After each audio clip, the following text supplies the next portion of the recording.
thought that I was humble, you know. They say when you shine and you grind that they afraid of that. You're so bright, you're so tight, and they be hating that. The top's so far from the bottom to be exact, but the bottom get you ready to fight for the top black. What's going on, everybody? This is Soul Trust Podcast. This is Raul. And Amanda. And we're back for our third episode. This is our first episode for 2025. Today's the third. We're recording this on the 3rd. Every time, we hit that new mark of a new year, it's just kind of exciting to kickstart the year and just to wonder like what's going to be jam-packed in 2025. And I think there's a lot of big things coming, this year. There's a lot of stuff that we've been working on. And we have a lot of goals that we've been kind of marinating in and, watering those seeds. And I think 2025 is looking like it's going to be that year where things start to blossom and grow. So, we'll see what 2025 brings. Like, what's the biggest highlight, like the biggest impact that happened in 2024, besides obviously having a baby?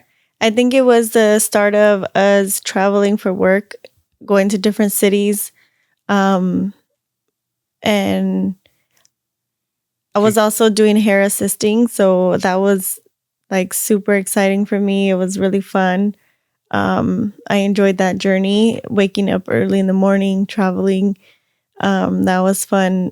And then working with our business, that's always exciting and fun. We were going to different cities. We started out in San Diego, which is like a really good city to start in, especially with the energy, and that event really just popped off. First of all, there was a lot of stuff that happened in 2024.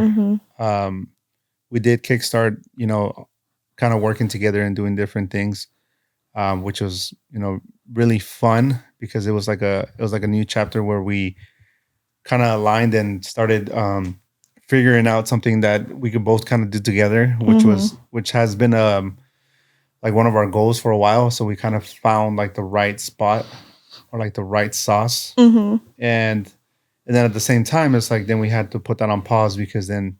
Yeah, I had to.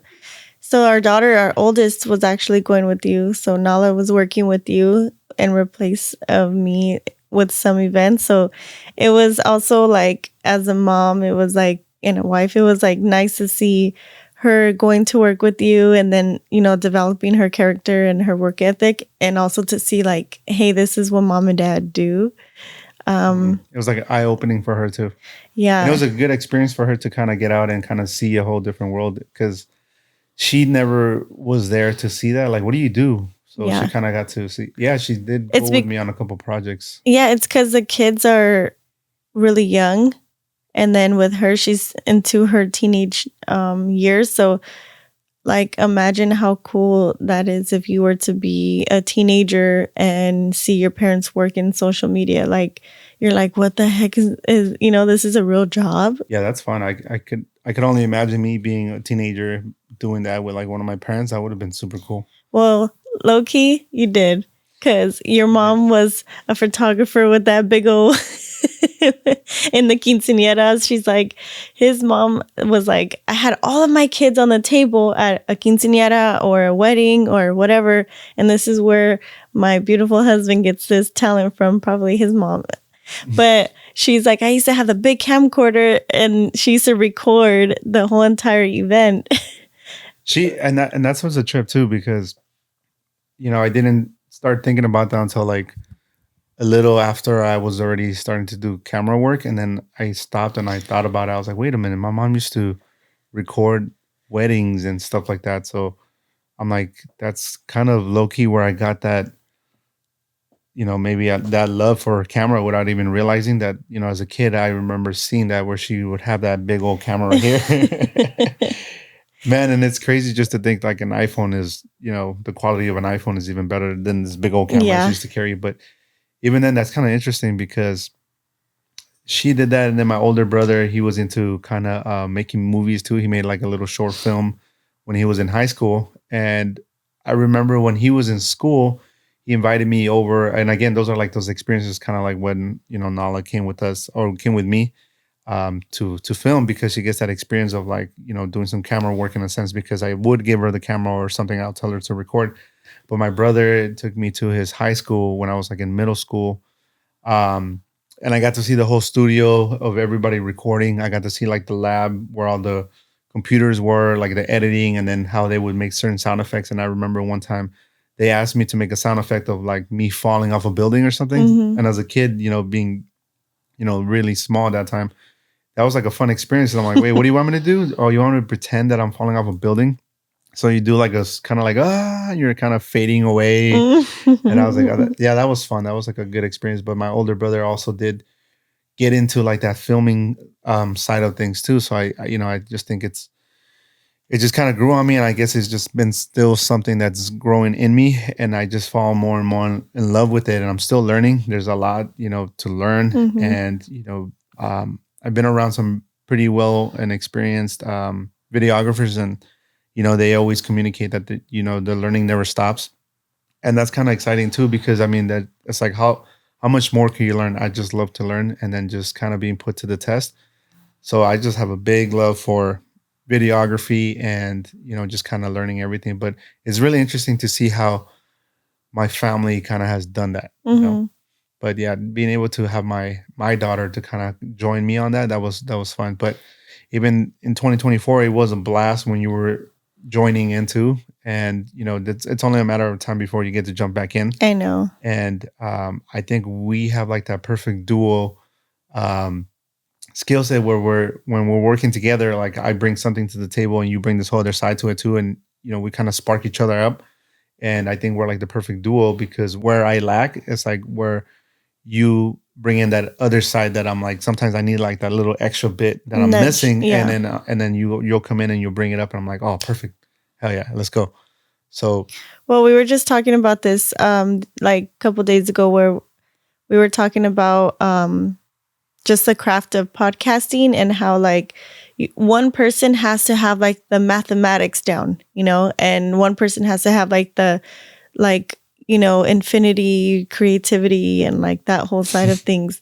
And I really will like not be like successful like editing and doing all that stuff and putting this stuff together and linking the board to the the audio and all that stuff. Like I see you and I'm like, it's like so like foreign and boring to me that I cannot see myself doing it. As far as like being creative and like ideas and like, hey, let's sit down and do this, like, oh my god, it's so fun. I'm just like a ball of energy in that place. But yeah, it's definitely like you have to have that duo to make it work, because if there's two people, imagine if I'm so critical on like the details and then we're both doing that, we would never get a podcast done. yeah, that's for sure. Or imagine we're both just stuck on ideas, like we're just sitting here like on let's do this, no, let's do this. Now everybody's ideas is everything, and it's like it gets intertwined in a negative way. But having the opposites, that's why they say opposites attract, because they go hand in hand. That's the beautiful thing about building a team too, is when you bring different people into a team, everybody that has something that they offer. Yeah. So And everybody's important and everybody has a place. So for 2025, what is your main goal, or what is your philosophy going into 2025? Can I say mine? yeah, go for it. So I would say, like, for me, I have a few goals I want to work on. The first goal is like first and foremost, most important is my style. No, I'm just kidding. No, I'm kidding, but I'm not kidding. But I want to go into my 2025 with like a very fun style. Like I want to go into it I've always loved fashion and just playing around with different styles. Like when I was younger, I used to wear like Kango hats in like high school, or like I would like even fedoras like back then. My older brother, he would always be like, I'd be like trying new styles out, and he'll be like, I'm like, does it look good? He's like, do you feel comfortable? I'm like, yeah. He's like, that's all that matters. So he always boosted my confidence with my style, or randomly he'd be like, dang, look at that. That's so sick. Like, or he'll like always pump me up. So I played around with my style, and I want to continue that. Like, I don't want that side of me to die. Like, I want to continue playing around with my style. So that's one thing that I want to work on. Another thing I want to work on is like posting more content, like personal content. That's going to be like one of my like my two things that I want to work on for 2025. Because I feel like during my pregnancy and that whole journey, I don't want to keep like talking about it, but during that journey, I felt like I was very like muted, you know, like even though I had an opinion, I had good communication with you with whatever we were doing, but my lifestyle, everything just felt paused and like muted. So this year I want to come out like with the roar, you know, like. What's like your attention was, you know.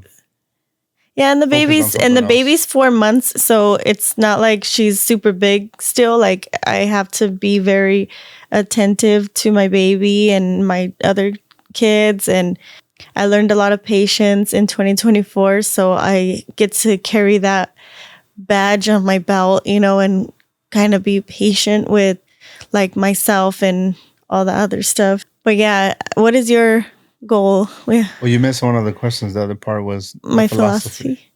My philosophy going into 2025 is, I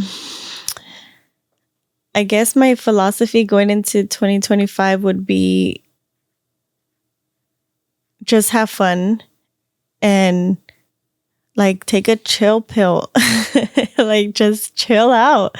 No, like just have fun and be open, enjoy, you know, smell the roses. I think, you know, my life has been so serious in certain areas, and it is serious, but it's like, okay, well, now it's time to enjoy. You know, I get a little bit too caught up in like just serious things like what's going on in the world and stuff like that. And so I want to like kind of like, okay, relax, you know, and I feel like we're in good hands. So I'm like, okay, let me just be able to kind of take it easy. Yeah, I think it's important to be able to balance that stuff out. That's similar to that conversation I had earlier with a friend. We were talking about like stress management and stuff like that. Mm-hmm. And just doing certain things that helps you kind of balance yourself out. And I take also a step back. Yeah, and I also want to say, you know, in 2025, another thing that's going to be big is me cutting off a lot of people. Ooh. Yeah, I said it. And not like in a negative way or like an egoistic way, but I want to cut off certain people because having 5 kids, having a husband, like having goals, having personal growth, like it's already a lot. It's already a lot, and I cannot afford to have stupid energy come into me and like stupid like distractions, even though that is gonna happen. Like I need to minimize a lot of it.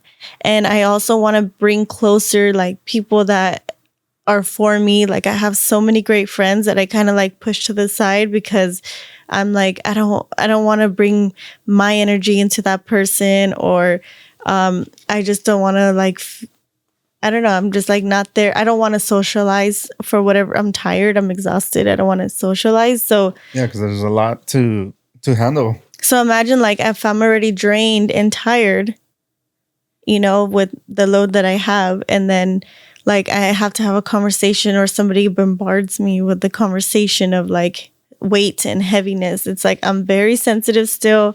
Like my body's still getting back to being like normal or back to whatever that is, you know, whatever that is. And I'm just really sensitive. Also, like I'm realizing having 5 kids, like it did take a toll on my body. Like I'm still snatched, so not like that. Like mentally, like stress wise, like it took a toll on me a little bit where I just feel like super hyper, like sensitive. Like just my stress management, like I need to be aware of it, that I'm getting older. I could already feel like certain things, like if I don't pay attention to, I'm going to start like declining. Like I don't want to start getting migraines and like overwhelming, like being overwhelmed. I don't want my health to start declining and like getting migraines and like being overwhelmed. So I definitely like want to pay attention to that, and I think I'm doing a good job like being aware of it. Yeah, I think you make it look easy, but I know it's not. Yeah. And for sure, there's like a huge improvement in how you're like handling things. Mm-hmm. So I think I can see how you're really focusing on those areas. Yeah, just like energy is so important. Like I feel like when I want to bring up like one thing that I noticed. Like I'm like, oh my god, I need to pay attention to my stress. Was we were talking to Joe, and I was like, we're doing our photo shoot, and I was like, oh my god, I'm sorry, I'm just so tired. She's like, no, it's okay. But like I felt like the guilt, but then at that moment when she's like, no, it's like understandable or whatever. And I was like, okay, I just need to like rest. I am tired. Like accepted it in that moment. Like, yeah, I am tired and I need to rest. And then like I'll be able to start feeling better, because I was feeling like, oh, like I get these um moments of like being talkative, but then I get these moments where I'm just completely like quiet because I'm just like overstimulated and just tired, like I don't know. But stress management is definitely going to be key. And yeah, like energy is so real. So I don't want for somebody that has a heavy energy to like kind of like enter my Like your my sphere. space. Yeah. Yeah, that's super, super important. And it's not like in a, like I just don't want to be friends with you, or like I don't want to be like tight with you, like because the type of person that I am is like I'm very like nurturing and motherly, and like I'm super compassionate. So I feel like that's why I need to be careful with who I let in my circle, because they will consume me, and people take advantage of you, and they may not mean to take advantage of you, but they do.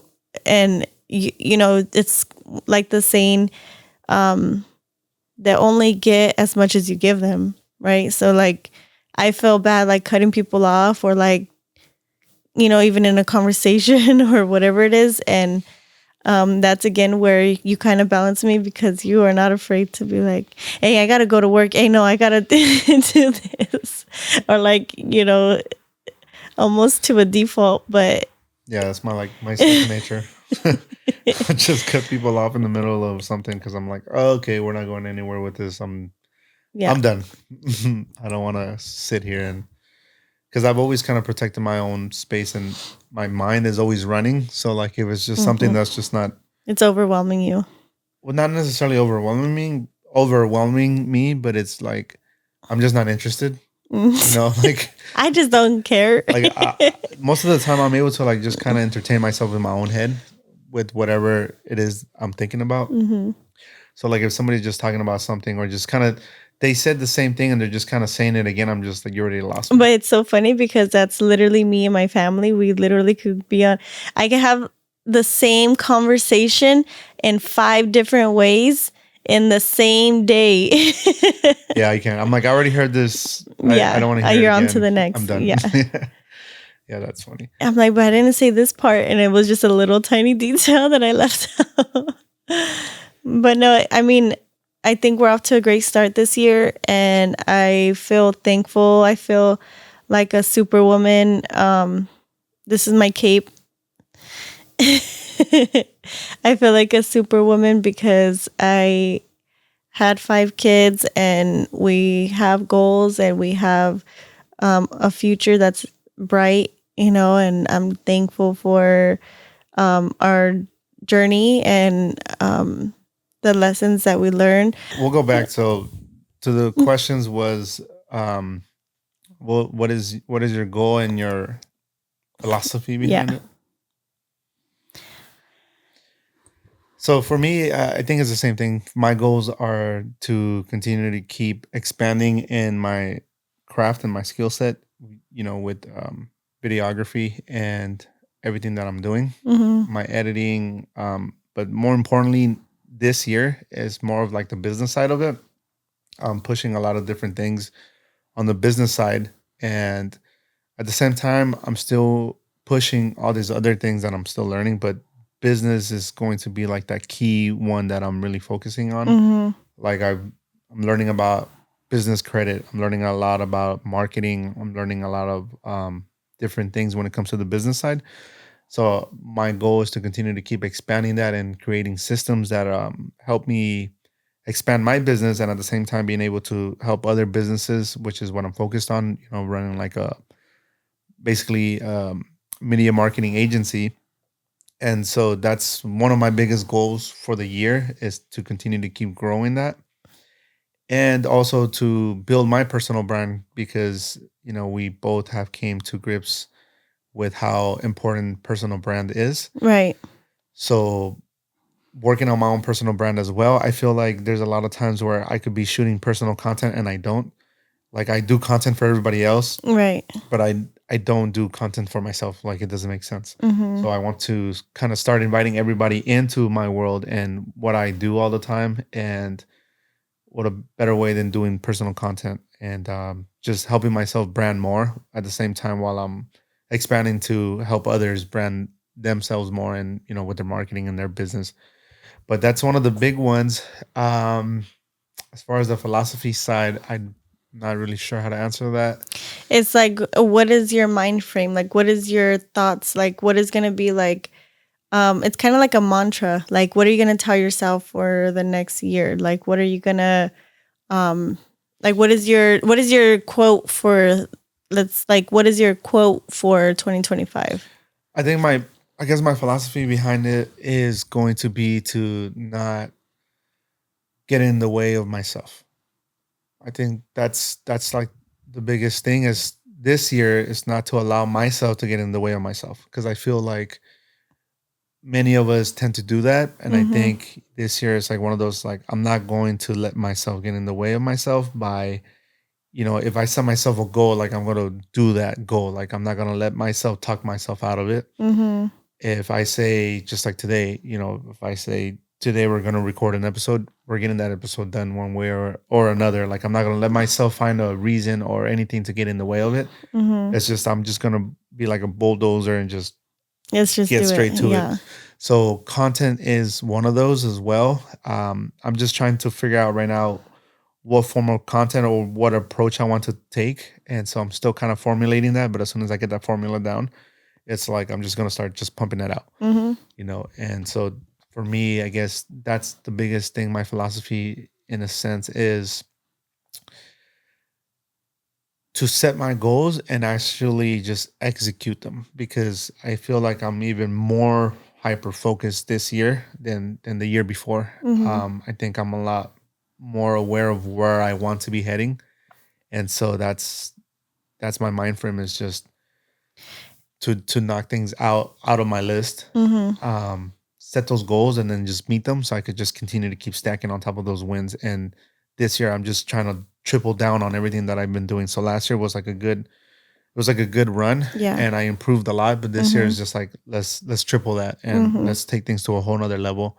And so that's really what I'm trying to do. I'm trying to multiply my income by multiplying everything else that I do. Mm-hmm. And I think last year, just like you were communicating to, it's like my patience grew, my stress management got better. There's like this, I like to view this thing this way, right? So I feel like it's not that I feel, actually, this is how I view it, right? When you're working out, if you have a 10-pound weight, and that same 10-pound weight, if you're squeezing it and you're doing your reps, let's say you're going to do, I'm just going to keep it simple, 15 reps, right? You could do 15 reps and 10 pounds like nothing. Just do them real quick.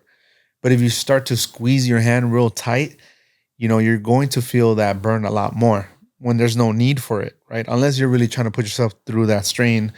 But in certain scenarios in life, it's like there's no need to be squeezing that weight so much. So Right. it's like you can handle the same amount of weight, just don't squeeze as much.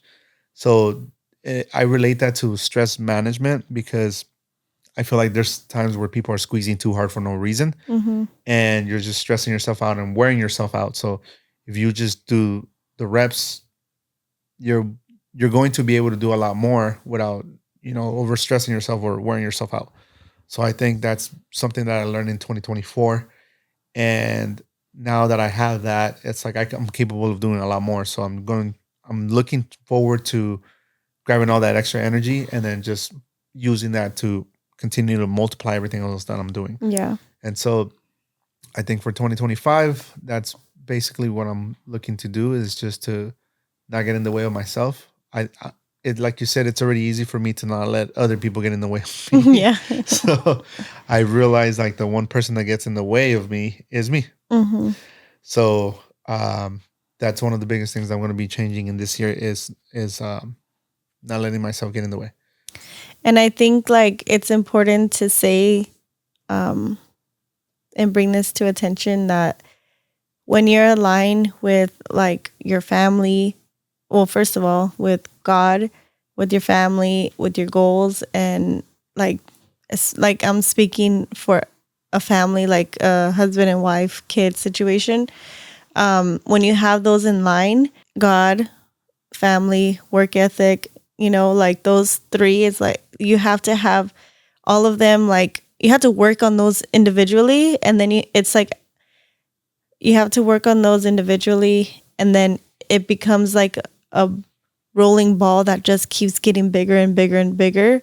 And when you align with, like, first of all, just aligning with God is going to be like number one. Well, you have like some guardrails or like some guidelines, and kind of helps you to kind of stay in Under the the path, covenant. in Yeah. the right path, Yeah.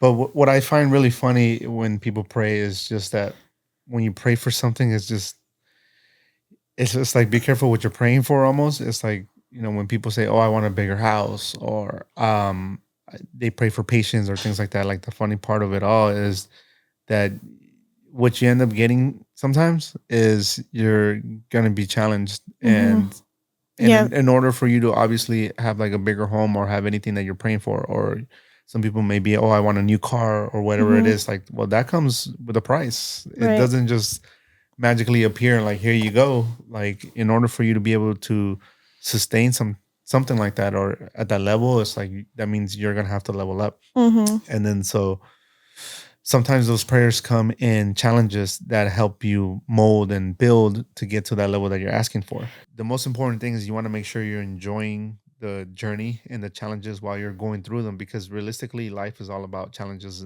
and, going through the journey. So if you're able to enjoy the challenges, you're just going to enjoy, whatever it is that you're going through. And realistically, everyone's going to be dealing with different things at different chapters of their life. So you might be in a good position right now, but then let's say you want more in life, so then that means you have to level up. So here comes the challenges again.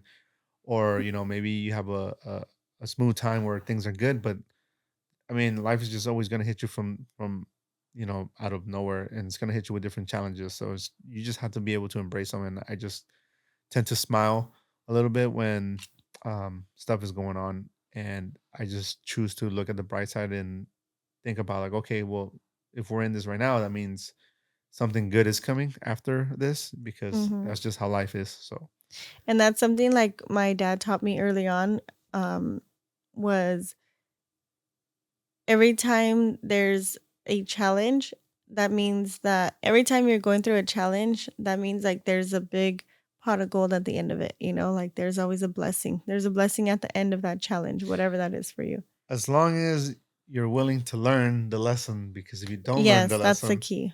then you're gonna be stuck in that position. Yeah. That's the only thing. Yeah. Because some people get stuck in positions, they're going through certain struggles, and they're just not getting it. So they Hmm. just stay in that slump or that hole that they're in, because they're not learning the lesson. So most importantly is just make sure you're capturing it, and you're gonna get that pot of gold at the end of the Hmm. day. You're gonna win, and you're gonna come out, stronger than before. So thank you guys for joining us. And this is Soul Trust Podcast. We're out, and we'll see you guys on the next episode. This is the third one, right? Yeah. Oh yeah. Four. So the next one will be episode 4. So again, we're excited, and thank you guys for joining us. We'll see you on the next one.